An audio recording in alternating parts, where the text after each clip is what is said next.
Astaghfirullah. Bismillahirrahmanirrahim. Assalamualaikum warahmatullahi wabarakatuh. Bihamdillahi wassalatu wassalamu ala rasulillah wa ala alihi wa sahbihi wa mawalah wa la hawla wa la quwata illa billahi wa ba'du. Qala Allahu azza wa jalla, ya ayyuhalladzina amanu taqullaha haqqa tuqatih wa la tamutunna illa wa antum muslimun. Faqala Allahu azza wa jalla, ya ayyuhalladzina amanu taqullaha haqqa tuqatih ya ayyuhan nasu taqu rabbakumul ladzi khalaqakum min nafsin wahidah wa khalaqa minha zawjaha wa batha minhuma rijalan katsiran wa nisaa'a wattaqullaha alladzi tasaaluna bihi wal arham innallaha kana 'alaikum raqiba.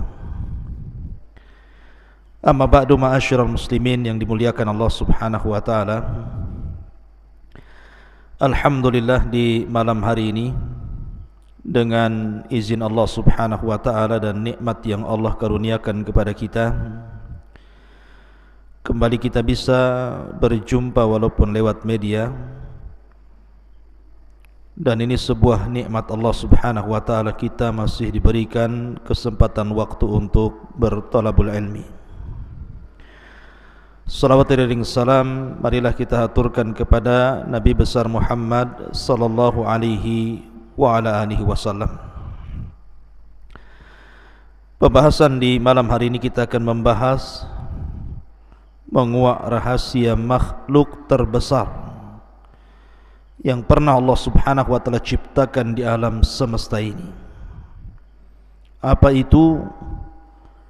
Arsyur Rahman, arsy Allah Subhanahu wa taala. Ma'asyiral muslimin yang dimuliakan Allah Subhanahu wa taala, bicara tentang arsy, maka arsy banyak disebutkan di dalam Al-Quranul Karim dan hadis-hadis Nabi sallallahu alaihi wasallam tentang sifat-sifatnya. Sebut saja beberapa ayat dalam Al-Quran, contohnya surah Ghafir ayat 7, Allah katakan alladzina yahmilunal arsya wa man hawlahu yusabbihuna bihamdi rabbihim wa yu'minuna bih wa yastaghfiruna lilladzina amanu. Malaikat-malaikat yang memikul arsy dan juga malaikat-malaikat yang ada di sekitar arsy, mereka bertasbih dengan memuji Rabb mereka, dan mereka beriman dengan Allah dan memintakan ampun akan dosa orang-orang yang beriman. Di sini Allah Subhanahu wa taala menyebut kata-kata al-arsy. Kemudian juga ayat yang lain dalam surah Al-Haqqah ayat 17, Allah katakan wa yahmilu arsya rabbika fawqahum yawma idzin thamaniyah. Dan malaikat yang memikul arsy Rabbmu pada hari itu jumlahnya 8. Ada yang mengatakan 8 malaikat yang memikul arsy, ada yang mengatakan 8 saf dari kalangan malaikat yang jumlahnya tidak ada yang tahu kecuali Allah, saking banyaknya. Wa ma ya'lamu junuda rabbika illa hu, dan tidak ada tahu jumlah berapa tentara Allah dari kalangan malaikat kecuali Allah saja yang tahu. Ma'asyiral muslimin yang dimuliakan Allah Subhanahu wa taala. Kemudian juga hadis Nabi sallallahu alaihi wasallam. Nabi sallallahu alaihi wasallam bersabda ketika bicara tentang keistimewaan zikir kepada Allah Subhanahu wa taala, subhanallah wa bihamdihi adada khalqihi wa ridha nafsihi wa zinata arsyih wa midada kalimati. Jadi suatu ketika Nabi SAW pernah di masjid sampai waktu duha. Kemudian Nabi SAW terus menerus seperti itu duduk di masjid sampai akhirnya datanglah sahabat Nabi SAW kemudian bertanya soal kenapa Nabi SAW duduk seperti itu dari subuh sampai waktu duha. Maka Nabi SAW menjelaskan tentang bahwa dia senantiasa membaca 4 kalimat ini. Salah satunya adalah waridha nafsihi wa zinata arsy, dan beratnya arsy Allah Subhanahu wa taala. Artinya bahwa kalimat arsy itu disebutkan di dalam Al-Qur'an dan juga disebutkan dalam hadis Nabi SAW. Adapun di antara sifat-sifatnya, maka Allah Subhanahu wa taala menyebutkan di antara sifat-sifat arsy itu yang pertama bahwa arsy Allah Subhanahu wa taala disifati dengan Al-Majid. Dzul arsy Al-Majid. Majid itu artinya yang maha luas lagi maha besar. Mutawassi al-azim. Jadi makhluk yang sangat luas sekali dan besar sekali. Makanya dalam ayat yang lain juga Allah Subhanahu wa taala mengatakan Dzul arsyil azim, pemilik arsy yang sangat agung, yang sangat besar. Ya, wajar karena arsy Allah Subhanahu wa taala adalah makhluk yang paling besar yang Allah ciptakan di alam semesta ini. Anda bisa bayangkan sebuah hadis Nabi SAW. Hadis ini dari Abdullah ibn Mas'ud radhiyallahu anhum. Dia mengatakan bainas sama'id dunya wallati taliha 500 amin. Jarak antara langit satu ke langit berikutnya itu sejauh 500 tahun perjalanan. Wa baina kulli sama'in was sama'i 500 amin. Dan jarak antara langit ke langit berikutnya juga 500 tahun perjalanan. Wa bainas sama'is sabi'ati wal kursi 500 amin. Bahkan jarak antara langit ke-7 ke kursi Allah itu juga 500 tahun perjalanan. Ma'asyiral muslimin yang dimuliakan Allah Subhanahu wa taala. Kemudian Rasul mengatakan, Abdullah bin Ibnu Mas'ud mengatakan wa baina kursi wal ma 500 amin. Dan jarak dari kursi ke air yang ada di atas langit itu juga 500 tahun perjalanan. Wal arsyu fawqal ma. Dan arsy itu di bawah air. Dan arsy itu di atas air. Wallahu fawqal arsy, dan Allah di atas arsy. La yakhfa alaihi syai'un min a'malikum. Allah tidak mungkin tersembunyi sedikit pun dari amal-amal kalian.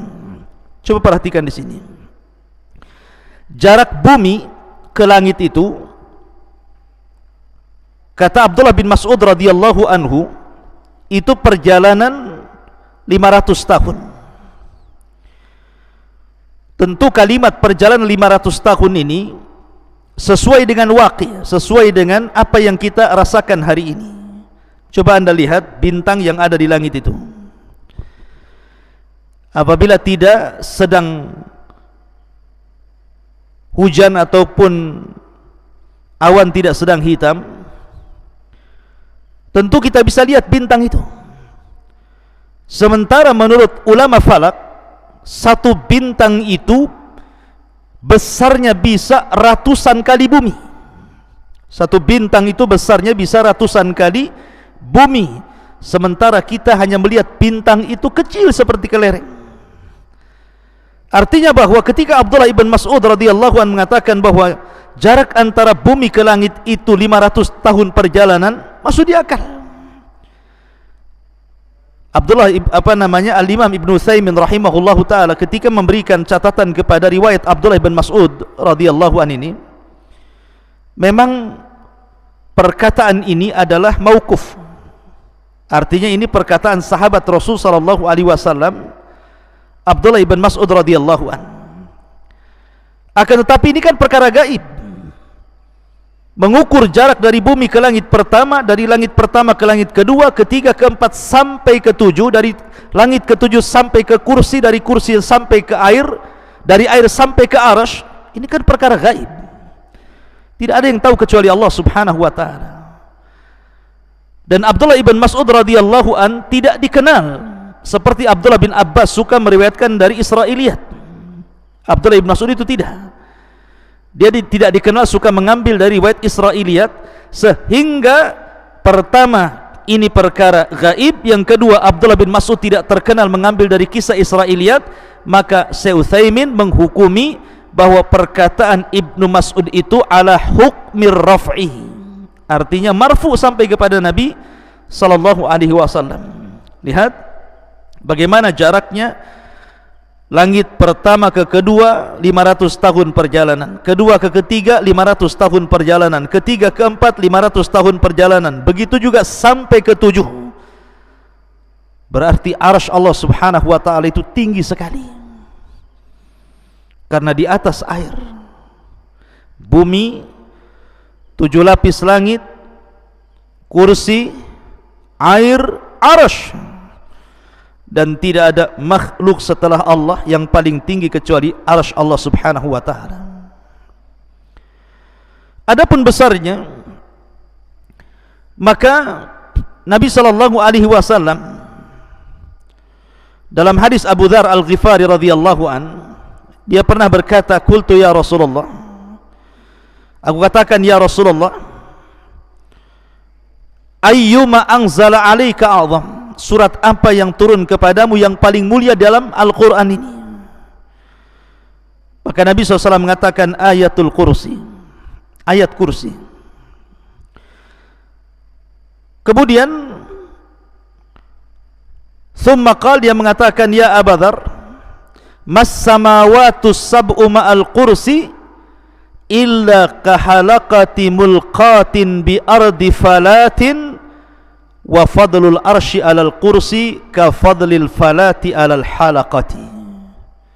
Ya Abu Dzar, sesungguhnya 7 lapis langit ini bila dibandingkan dengan kursi Allah, maka seperti cincin dilempar ke padang pasir.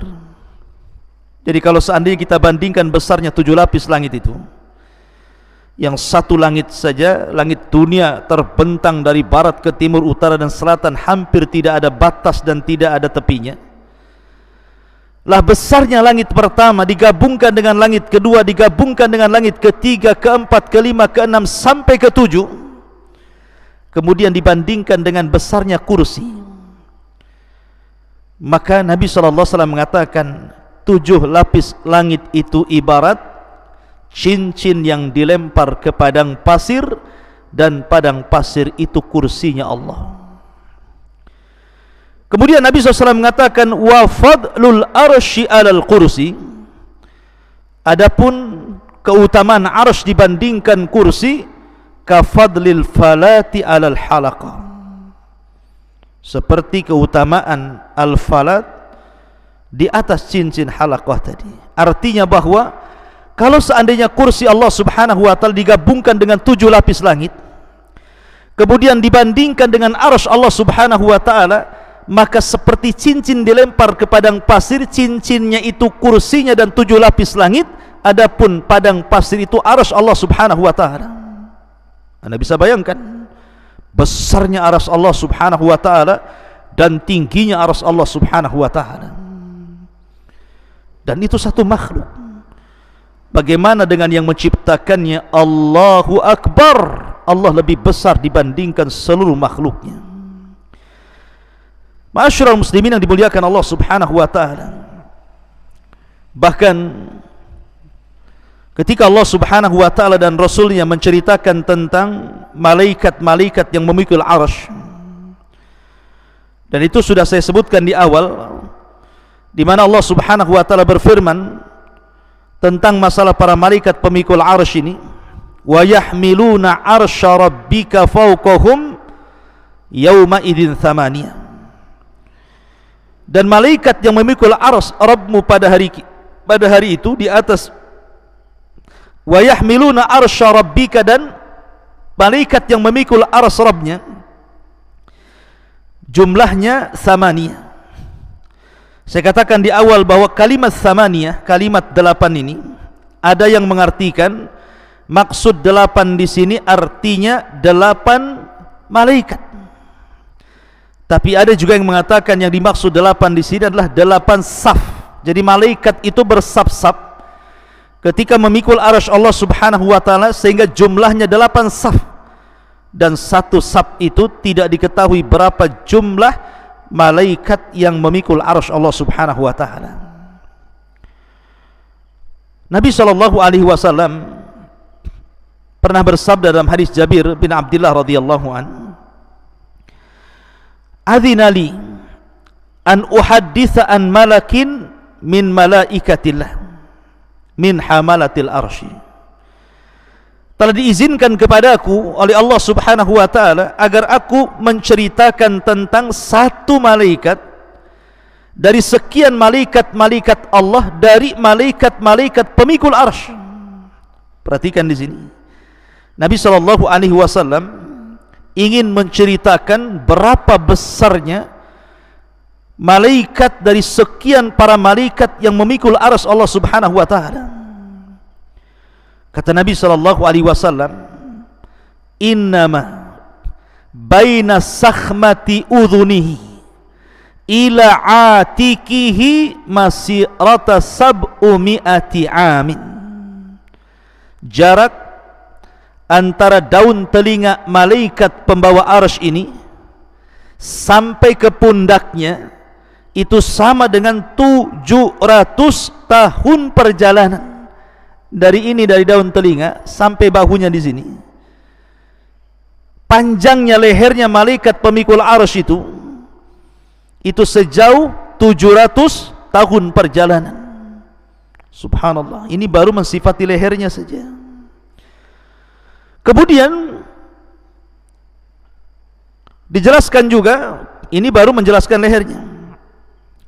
Kata Nabi sallallahu alaihi wasallam, dan tingginya malaikat ini, malaikat pemikul arsy ini, kakinya, rijlahu, qad maraqat rijlahul arda sabi'ata wal arsyu ala mankibihi wa huwa yaqul subhanak aina kuntu wa aina takun. Di mana kedua kaki malaikat pemikul arsy ini nembus sampai ke lapisan langit yang paling dasar. Bayangkan, kedua kaki malaikat pemikul arsy ini menembus sampai ke dasar yang paling dalam dari lapisan-lapisan bumi. Kemudian badannya menjulang menembus lapisan-lapisan 7 langit yang ada di langit, sampai melintasi kursi, sampai melintasi air, sampai kemudian pundaknya baru memikul arsy Allah Subhanahu wa taala. Seraya berkata, subhanak aina kunt wa aina takun. Lihat bagaimana besarnya malaikat pemikul arsy ini. Satu malaikat saja, lehernya dari telinga sampai ke bahu, perjalanan 700 tahun perjalanan.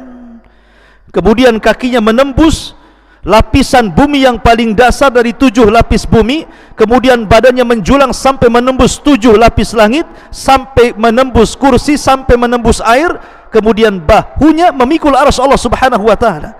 Itu satu malaikat. Kalau yang mentafsirkan bahwa yang dimaksud dalam Al-Quran wa yahmilu arsya rabbika fawqahum yauma idzin tsamaniyah, dan yang memikul arsy Rabbmu fawqahum yauma idzin tsamaniyah, di atas mereka pada hari itu tsamaniyah, 8 sab-sab malaikat yang tidak ada yang tahu jumlah mereka kecuali Allah. Berarti jumlah malaikat yang sebesar itu ramai sekali, tidak tahu jumlahnya kecuali Allah. Semua bahu mereka memikul arsy Allah Subhanahu wa taala. Betapa besarnya arsy Allah Subhanahu wa taala dipikul oleh malaikat yang tidak tahu jumlahnya, sementara badan mereka sudah saya sifati sebagaimana sabda Nabi SAW, seperti itu besarnya para pemikul arsy Allah Subhanahu wa taala.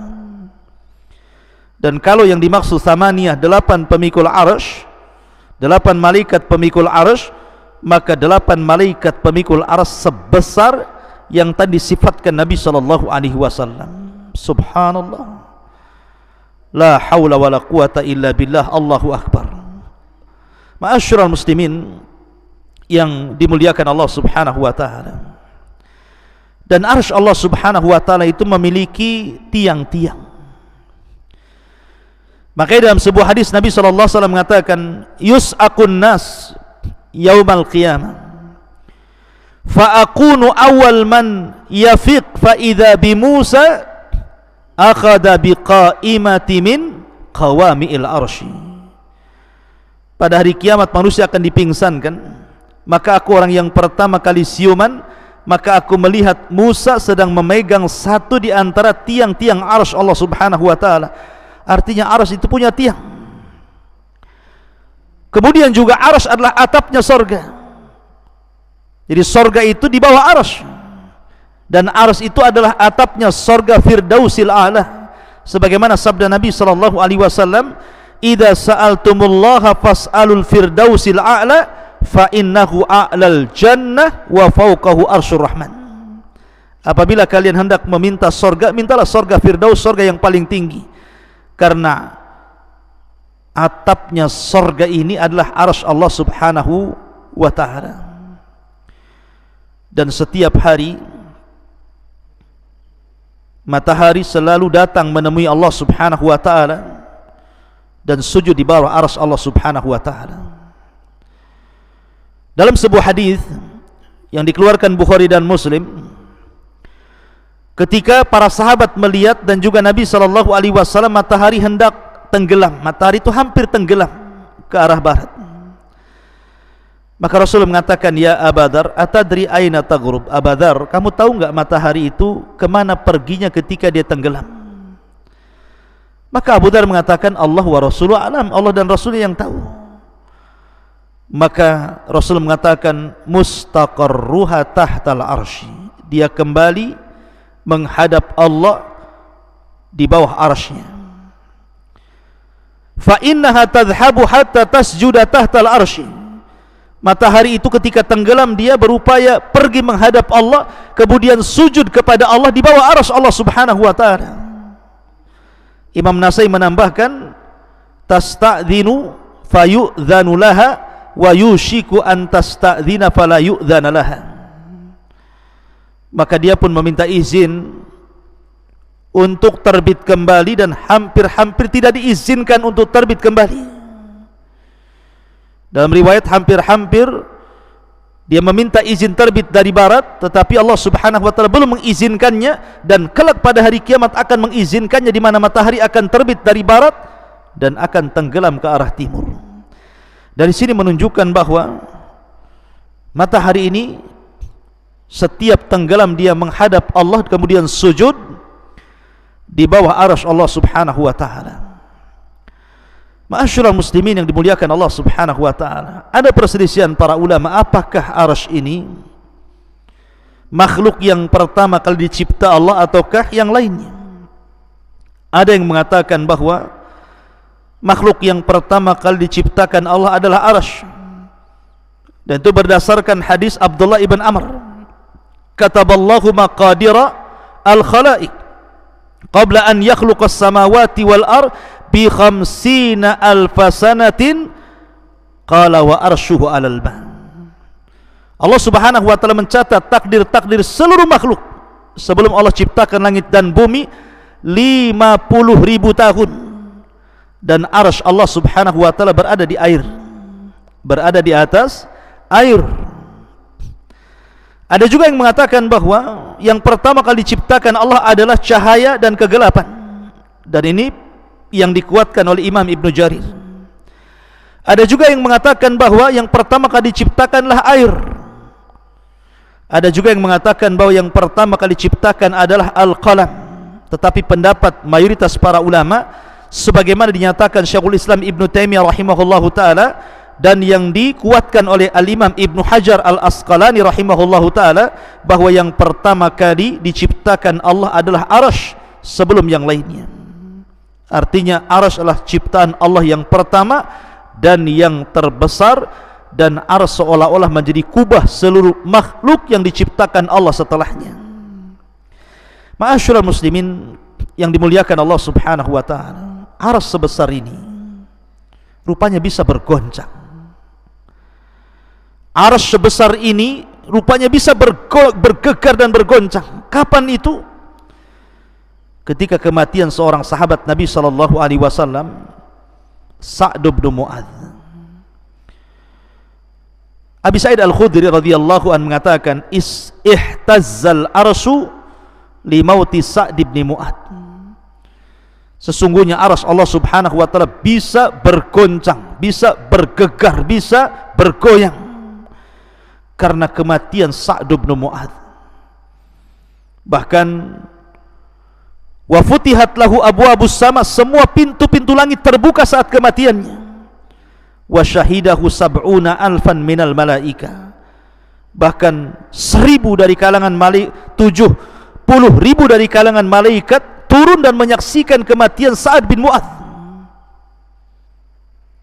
Walam yanzilu ilal ardi qabla dhalik, dan malaikat-malaikat tidak pernah turun sebelumnya kecuali karena kematian Sa'd ibn Mu'adz radhiyallahu an. Ma'asyiral muslimin yang dimuliakan Allah subhanahu wa ta'ala, inilah diantara keterangan tentang masalah arsy Allah subhanahu wa ta'ala.